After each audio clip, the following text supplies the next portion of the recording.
మాతృదేవోభవ, పితృదేవోభవ, ఆచార్యదేవోభవ. తంత్ర జ్యోతిషం అనేటువంటి ఈ వీడియోలో భాగంగా మనం ఈరోజు శని భగవానుల వారు జూన్ 30, 2024 సంవత్సరం ఆదివారం ఉదయం 7 గంటల నుంచి కుంభరాశి యందు వక్ర సంచారం ప్రారంభించి మకర రాశి వైపు ప్రయాణిస్తున్నారు. ఈ వక్ర సంచారం వల్ల ద్వాదశ రాశుల వారికి శని భగవానుల వారు ఎటువంటి ఫలితాలు ఇస్తున్నారనే దానిపైన మనము మాట్లాడుకోబోతున్నాము. మరి శని భగవానుల వారి గురించి చెప్పాలంటే ఆయన ధర్మదేవత, ఈశ్వర శబ్దంతో పిలువబడే ఏకైక నవగ్రహాలు ఏకైక గ్రహం ఆయనే.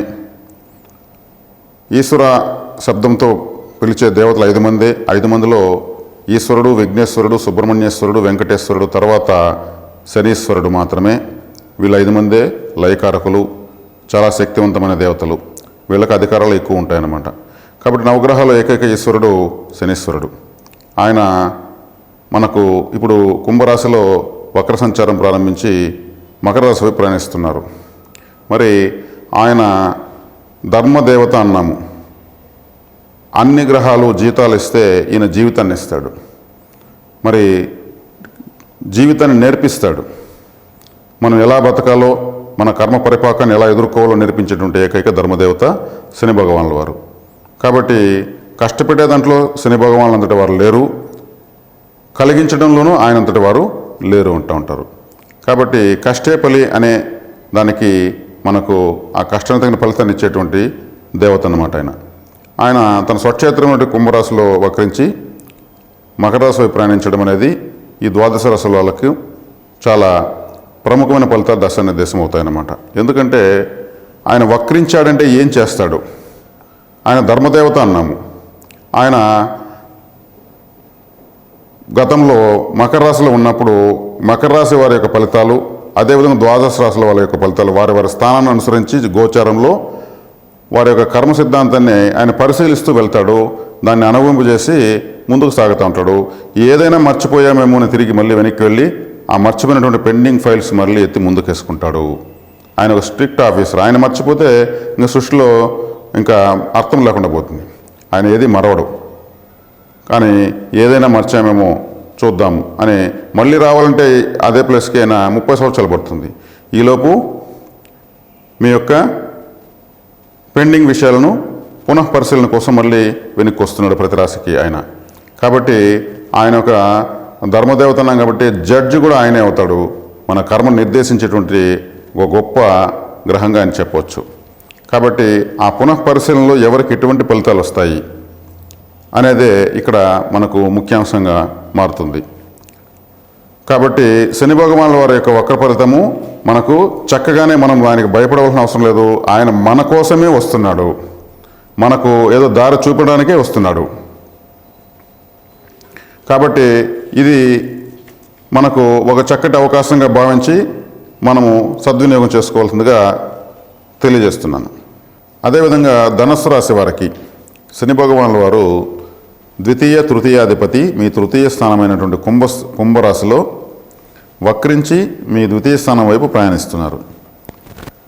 ధనుస్సు రాశి సహజంగానే గురు భగవానుల వారి రాశి.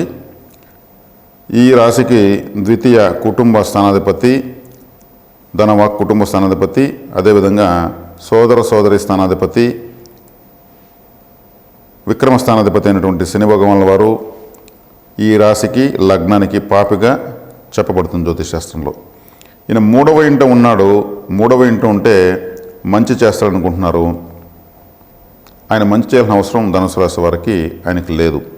గోచారరీత్యా బయలాలో అలా చెప్పబడుతుంది. కానీ ప్రస్తుతం ధనుసు రాశి వాళ్ళు గోచారంలో 3వ ఇంట శని ఉండి విశేషంగా ప్రయోజనం పడింది అయితే ఏమీ లేదు. కాకపోతే తీవ్రమైన తాకడ ఉండదు.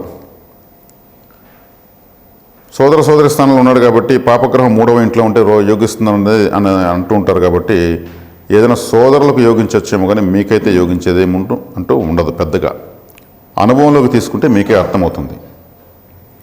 కాబట్టి ఈయన వెనక్కి వక్రించి ద్వితీయ స్థానంలోకి వస్తున్నాడు. మీ కుటుంబానికి సంబంధించి, మీ యొక్క ధనపరమైనటువంటి విషయాలకు సంబంధించి, మీరు తింటున్న ఆహారానికి సంబంధించి, మీరు చదువుతున్న ప్రాథమిక విద్య కు సంబంధించి కరెక్షన్స్ పునఃపరిశీలన కోసం వస్తున్నారు ఆయన.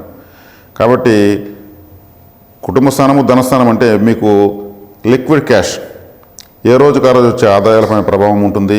మీ కుటుంబంలో ఏదైనా కరెక్షన్స్ అంటే ఏదైనా మీకు కుటుంబంలో పెండింగ్లో ఉన్నటువంటి విషయాలు, మీరు వేర్లు పోవడం కావచ్చు, లేదా ఆస్తులు పంచుకోవడం కావచ్చు, డబ్బులు పంచుకోవడం కావచ్చు, ఇంటిలో ఆర్థికపరమైనటువంటి విషయాలు, మరీ ముఖ్యంగా ఆయన ఆడిటింగ్ తీసుకుంటున్నాడు. ఈ విషయాల్లో మీరు సిద్ధంగా ఉండాలి రాబోయే పరిస్థితులను మీరు ఆపరేట్ చేసుకోవడానికి. కాబట్టి కుటుంబ స్థానాధిపతి కుటుంబ స్థానం వైపు ప్రయాణిస్తున్నాడు కాబట్టి ఆ విషయాలపైన ఆయన సీరియస్గా దృష్టి పెడతారు. వాటిలో ఉన్నటువంటి పెండింగ్ సమస్యలను పరిష్కరించేసి ఆయన ముందుకు వెళతారు. కాబట్టి మీ కుటుంబాల్లో మీకున్నటువంటి కుటుంబానికి సంబంధించినటువంటి అన్ని విషయాలు, అన్ని పెండింగ్స్ను ఆయన సూక్ష్మంగా పరిశీలించి దాన్ని కంప్లీట్ చేసి వెళ్తాడు. ఎందుకంటే ఇప్పుడు ఆయన వెళ్ళాడంటే తిరిగి 30 సంవత్సరాలకు కానీ ఇంకా ఆ విషయం ఆయన పరిధిలోకి రాదు. కాబట్టి ఈ విషయాల్లో మీరు జాగ్రత్తగా ఉండండి. దానికి సంబంధించి నష్టాలు ఏదైనా వస్తే ఓర్పు వహించండి. మీరు తొందరపడితే మాత్రం నష్టపోతారు 4 నెలల పాటు. కాబట్టి ధనుసు రాశి వాళ్ళు వాళ్ళ రాశికి పాపగ్రహం అనేటువంటి శనిగ్రహము తృతీయం నుంచి ద్వితీయంలోకి వస్తున్న సందర్భంలో మీ సోదర సోదరులు అంటే కూడా కుటుంబమే కాబట్టి మీ చిన్నాన్నలు, మీ పెదనాన్నలు అంటే మీ తండ్రికి సోదర సోదరులు కూడా వస్తారు. శని భగవానుల వారు ఆయన మనకు అనుగ్రహించాలంటే పరిహారాల వైపు పరుగులు తీస్తూ ఉంటారు ప్రపంచమంతా. మరి తైలాభిషేకాలకు, మరి ఇంకెక్కడో గొప్ప గొప్ప శని భగవాన్ యొక్క క్షేత్రాలకు వెళ్ళి దర్శించుకొని ఆరాధించి చేస్తూ ఉంటారు. ఆయన ఎన్నో బాధలు చెప్పుకుంటూనే ఉంటారు. ఆయన తైలాభిషేకాలకు, నమస్కారాలకు ఇంకా దేనికైనా లొంగడు, ఖచ్చితంగా లొంగడు. మనము ఆశ కొద్దీ మనం చేస్తూ ఉంటాము. ఆయన లొంగేది ఒక క్రమశిక్షణకు, నియమ నిబద్ధతలకు, బాధ్యతలకు గలవారికి, అదేవిధంగా తల్లిదండ్రుల యొక్క సేవ, గురువుల సేవ చేసేవారికి మాత్రమే ఆయన లొంగుతాడు. మరి మనకు అవన్నీ వాటితో పాటు ఇంకొన్ని పరిహారాలు ఆయన ఏ పరిహారానికి ఆయన మనకు అనుగ్రహిస్తాడంటే శని భగవానునికి సంబంధించినటువంటి తత్సంబంధమైనటువంటి జీవకారకులు కొంతమంది ఉంటారు. వాళ్ళు ఎవరంటే చెప్పులు కుట్టేవాళ్ళు శనిగ్రహ స్వరూపమే, పడవ నడిపేవాళ్ళు శనిగ్రహ స్వరూపమే, పడవ తయారు చేసేటువంటి వాళ్ళు శనిగ్రహ స్వరూపమే.